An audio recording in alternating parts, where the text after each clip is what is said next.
Hello everyone. তো সকাল সকাল ঘুম থেকে উঠে স্নান সেরে রেডি হয়ে গেছি মায়ের পুজো দিতে যাওয়ার জন্য। এখানে চলে এসেছি আমরা ডালার দোকানে। এখান থেকে আমরা ডালা সাজিয়ে নিয়ে মানে সব চটি ব্যাগ ট্যাগ রেখে আমরা যাই মায়ের মন্দিরের দিকে। এদিকে মায়ের মন্দিরে চলেও এসেছি, আর কিছুক্ষণের অপেক্ষা, তারপর মাকে প্রাণ ভরে মন ভরে দর্শন করব। মানে এখানে গিয়ে মনের একটা আলাদাই শান্তি, কোনো নেগেটিভিটি তোমাকে ছুতেই পারবে না, আমার যা মনে হয়েছে। তারপরে এদিকে আমরা হাঁটতে হাঁটতে লাইনের শেষের দিকে যাই।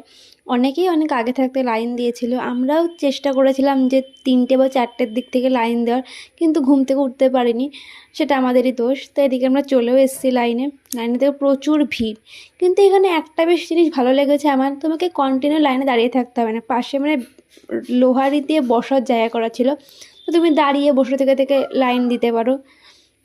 তো তারপরে খানিকক্ষণ আমাদের ফোন নিয়ে নেওয়া হয়েছিল, তারপরে অবশ্যই মায়ের পুজো আমরা দিয়েছি, খুব ভালো করে পুজো দিয়েছি, মাকে মন প্রাণ ভরে দর্শন করেছি।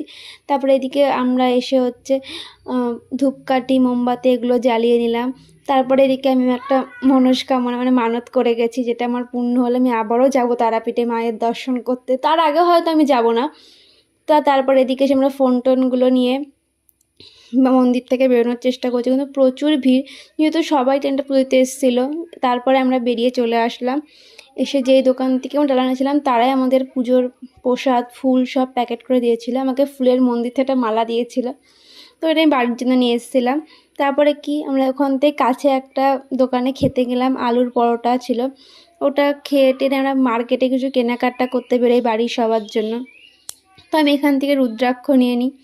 তো এখানে যে যেরকম দামে পাচ্ছিলো বিক্রি করছিলো, তো এখান থেকে রুদ্রাক্ষ নিয়ে তারপর সবার জন্য চলে গেলাম প্যারা কিনতে।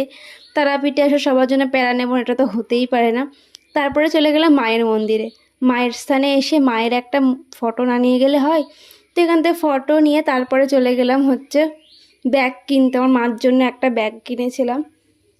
তারপরে এখান থেকে কেনাকাটা হয়ে গেল, রুমে গেছিলাম জিনিসপত্রগুলো রাখতে। তারপরে আবারও বেরিয়েছিলাম মন্দিরের পাশে একটা পার্ক ছিল সেখানে যাওয়ার জন্য। ওই জন্য রাস্তায় এসে আগে গরমে আখের রস খেয়ে নিয়েছি, এটা খেয়ে শান্তি। প্রচণ্ড রোদ, প্রচণ্ড গরম ছিল। তারপর আমরা এই কাছে পিঠে পার্কে চলেও এসেছি। পার্কটা বেশ সুন্দর, নদীর পাড়ে হালকা হাওয়া বইছিল, বিকেলবেলায় জায়গাটা আরও সুন্দর। তারপরে পার্কে বেশ কিছুক্ষণ টাইম কাটিয়ে আমরা রুমে চলে যাই। সেখান থেকে আমরা গিয়ে ব্যাগ প্যাকিং করি।